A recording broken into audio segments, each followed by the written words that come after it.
Selamat siang, perkenalkan nama saya Inanta dengan NPM 2214181018. Di sini saya akan mempresentasikan sebuah PPT Regional Food Journal untuk kategori pastry.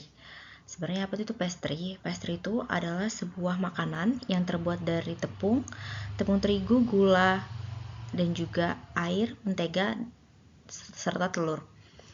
Biasanya makanan ini identik dari benua Eropa. Selanjutnya muasal pastry. Pada zaman kuno, pastry berawal dari roti sederhana dari negara Mesir yang identik dengan adonan tipis digunakan untuk membungkus daging. Lalu, pada abad pertengahan, pastry berkembang di benua Eropa. Para tukang roti ini mulai bereksperimen dengan berbagai bentuk dan juga isian. Selanjutnya, teknik pastry semakin canggih dan juga pastry beralih menjadi profesi yang digemari di dunia kuliner. Lalu ada bahan dasar untuk pembuatan pastry. Yang pertama ada tepung. Penggunaan tepung ini yang sering digunakan adalah tepung terigu dengan protein rendah. Mengapa? Karena ini merupakan salah satu kunci untuk pembuatan adonan pastry yang renyah sehingga lebih dapat dinikmati. Selanjutnya ada mentega. Mentega yang digunakan lebih spesifiknya adalah mentega dingin untuk memberikan lapisan serta tekstur yang khas, dan juga biasanya digunakan adalah mentega tawar atau unsalted butter. Selanjutnya ada gula.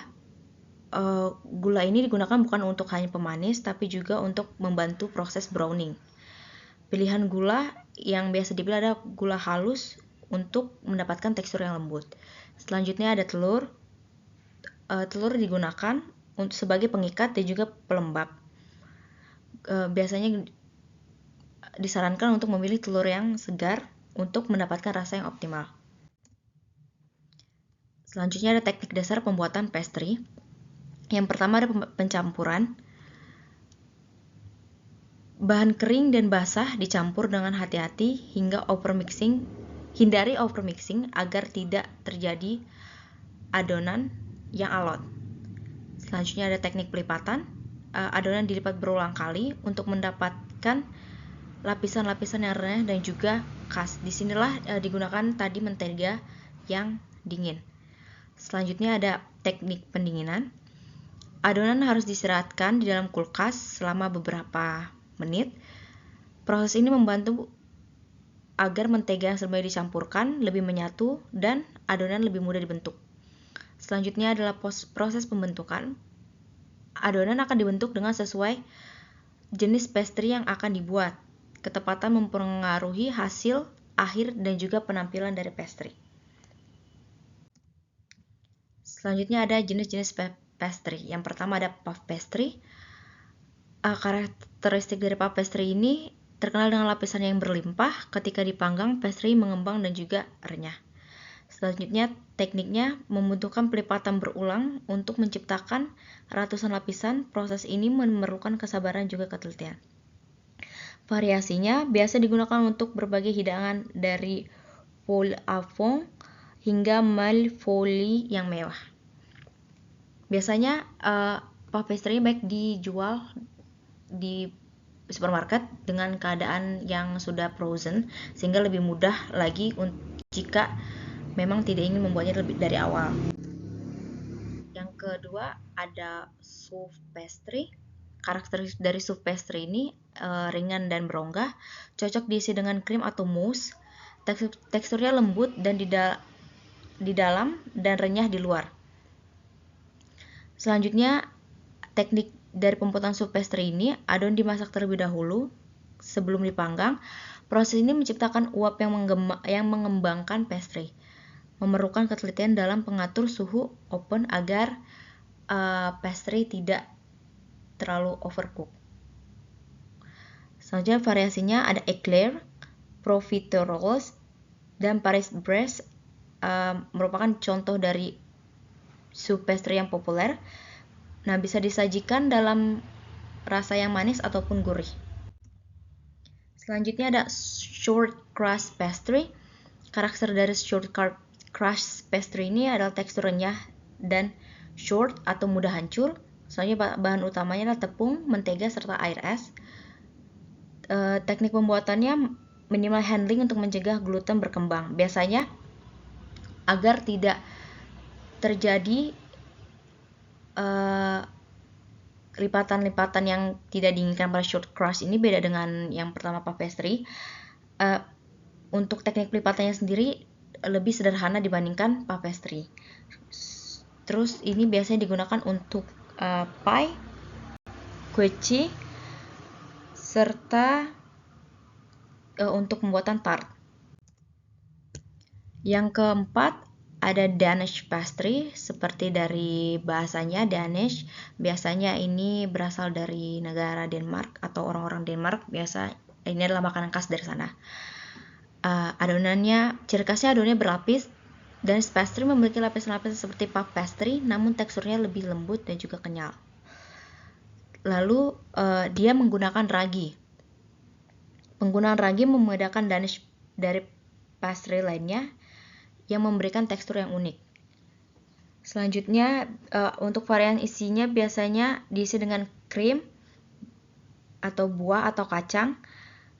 Bentuknya bisa bermacam-macam, dari dikepang atau spiral. Seperti yang ada di gambar, ini salah satu contoh dari Danish pastry. Inovasi pada dalam dunia pastry, yang pertama ada fusion pastry. Ini menggabungkan teknik pastry Eropa dengan rasa lokal. Croissant isi durian atau mochi croissant populer. Biasanya ini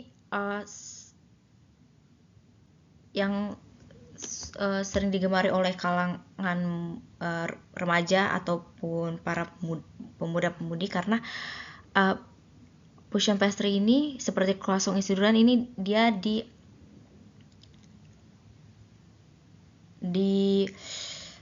adaptasi ke dalam rasa lokal, karena biasanya croissant ini lebih ke rasa hambar ataupun buttery, tapi di sini bisa ditambahkan dengan isi durian ataupun ditambahkan mochi.